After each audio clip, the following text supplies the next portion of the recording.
Hairdresser Wayne Lloyd employs 37 staff in his 4 salons in Cork. While business is good, the increase in the minimum wage announced earlier this year presents a new challenge. If that's 50 cents an hour on all of my apprentices and my junior staff, that's one post I've lost. That's one person I can't employ, possibly 2 people. So that's 2 more people that can't get a job here because we can't afford to pay them the minimum wage because it's raised by 50 cents an hour.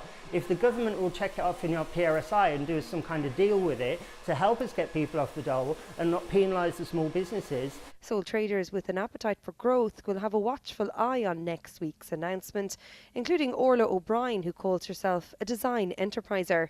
I think that I like to use the word enterprise because the original meaning of business is to look for what people need and how can those needs be met. Among her projects is an app which she says helps companies mine the emotional intelligence of their employees while supporting their well-being. And she believes her well-being as a sole trader could be fostered by the government. I pay the same rates of tax as PAYE workers, between 20% and 40%. But on the other hand, I don't get the benefits of that rate of tax. I don't get sick. If I get sick, I don't have paid leave, or if I have if I have to go on maternity leave, that's a whole different ball game.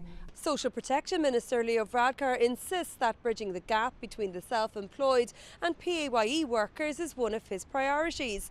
But small businesses and sole traders say that it's far from the only issue the government must address. Easier access to bank credit, a reduction in commercial rates and tackling the shadow economy or black market are also included in the small business wish list ahead of the publication of Budget 2017. Alison Nulty, Ireland Live News.